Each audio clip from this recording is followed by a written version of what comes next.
Hey, I'm back for my second video today. I am doing this video. I've been, like I said in my first video, I've been watching the Black Hebrew Israelites on YouTube, and I've been learning a lot.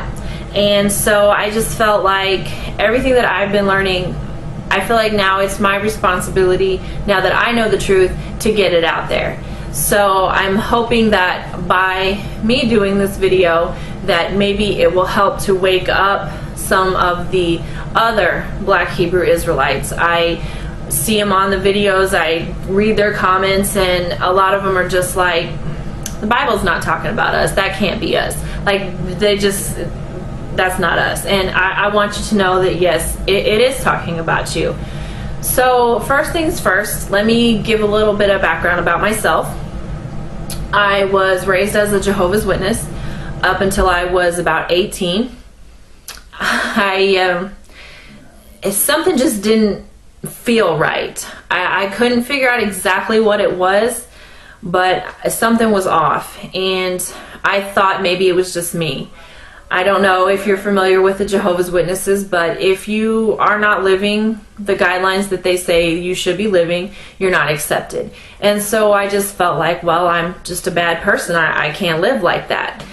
And with my basically entire family, with the exception of a couple people, all being Jehovah's Witness, I was taught this by my mother and my father, so I felt like I mean, being lied to never even crossed my mind. I never thought that's what was going on. But now I realize, yeah, that is exactly what happened, and I'm also trying to get my family to realize the truth. The first thing I want to talk about is the appearance of the ancient Hebrew Israelites. I'm going to give you a few scriptures. It's not a lot, but to me, if you don't see it after reading these few scriptures, then you're probably never going to see it. The first thing, before you do this research, you need to push out of your mind everything that you've been taught, trained, religion that you've been taught, everything. Just push it all out and start with a clean slate. It took me about a year for my eyes to be opened, because even though I wasn't a Jehovah's Witness anymore, I still felt like that was the truth, and I was still defending it. And it wasn't until I pushed that out of my mind that my eyes truly got opened. The first thing I want to talk about is in Exodus chapter 4, verses 6 and 7. When God was speaking to Moses, and he was going to use him to bring the children of Israel out of Egypt, where they were enslaved, he was giving him some signs to let him know that, hey, I will be with you, I will help you with this.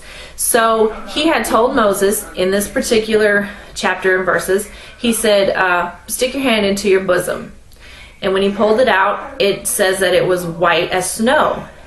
Now, if you were to take somebody of my skin color and stick my hand in my bosom, pull it out, and it's still white, that's not really going to be anything miraculous.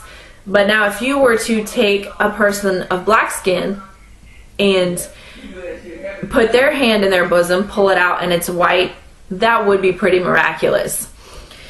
Another example is of Miriam. In Numbers chapter 12 and verse 10, it says God turned her into a leper, and she was white as snow. So if he turned her white, then she obviously had to be black to begin with. In Amos 9 and verse 7, God is speaking to the children of Israel, and he says, are you not as the Ethiopians unto me? Now, some versions are going to say Cushite, which if you don't look that up, it's not really going to mean much to you. But if you look up the word Cushite, it's going to say Ethiopian. Now, we all know Ethiopians are very, very dark-skinned people. And God was comparing his people, the children of Israel, to them. A couple of other scriptures are Lamentations 5 and verse 10 and Job 30:30. Those also refer to the skin color of the Israelites as being black. Now, I have to tell you this. If you have a new King James Version, it's going to take the word black out. You need to go into an older King James Version and it will have the proper words in there. Now you have to ask yourself, first of all, why do we need a new version of the Bible? What was wrong with the old one? And second of all, why would they take the word black out? What are they trying to hide? Now, in Revelation chapter 1, verses 13 through 15, is a description of Christ. And it brings out that he had hair white like wool. Now, I want to show you a picture. I mean, I'm pretty sure everybody knows what wool looks like, but I just wanted you to get a good visual. Okay? Now there's wool. Now I'm going to show you another picture, and we all know who this is. But when you look at his hair, it is exactly like the sheep's wool. Now I know it says that it was white, so I want to show you a picture of an older Hebrew Israelite. And when you look at his hair, that's exactly what it is, white like wool. Now if you look at the gentleman next to him, who is a so-called white person, he does not have woolly hair. And white people in general don't. I mean, you look at my hair, it's not woolly. It's thin and fine and straight, which is pretty much the norm for the so-called white people. Now also in Daniel 7, chapter 7, verse 9, it talks about the Ancient of Days, which is God himself. And there's a description of him there, and it says he had hair white like wool. So when you read these scriptures, it really shows beyond a shadow of a doubt that God, Christ, and the ancient Hebrews were all black people with hair like wool. Excuse me. Now another thing I want to touch on is in Deuteronomy chapter 28.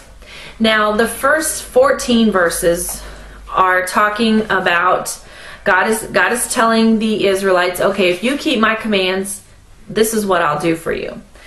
The remaining verses he's telling them, if you don't keep my commands, then this is what will happen. I want to read chapter 28 and verse 68. It says, "And the Lord shall bring thee into Egypt again with ships, by the way whereof I spake unto thee. Thou shalt see it no more again, and there ye shall be sold unto your enemies for bondmen and bondwomen, and no man shall buy you." Now if you were to get a globe and you were to look at where the Hebrew Israelites were at, they would not need a ship to get to Egypt. So God was obviously talking about something else. He wasn't talking about the physical land of Egypt. If you look in Exodus 13:3 and Deuteronomy 20 and verse 2, it refers to Egypt as a house of bondage. Now, I want to show you something, and I know everybody has seen this. I saw it a million times, but never paid any attention and never really thought twice about it. But on the back of the dollar bill, there's a pyramid. Now, pyramids are notorious with Egypt. I mean, you say pyramid, that's automatically what you think of is Egypt. So why would the United States of America put a pyramid on the back of their dollar bill? Now, with the word Egypt meaning house of bondage, God was obviously telling the Israelites, hey, I'm going to put you back into slavery. Now, the only race of people that were brought over on ships and sold as bondmen and bondwomen, which are slaves, are the so-called African Americans. That's the term that the white man has given them. Now, like I said before, if after you do this research, which I don't expect you to take anything that I'm telling you, look it up for yourself, do the research. That's what I did.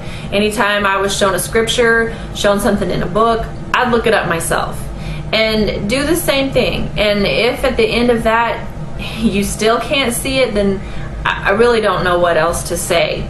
But I want the Black Hebrew Israelites, I'm trying to help to get them woke up and to see the rich heritage that they really have, and what a blessing to be one of God's chosen people. I mean, honestly, I'd give my left foot to be one of God's chosen people.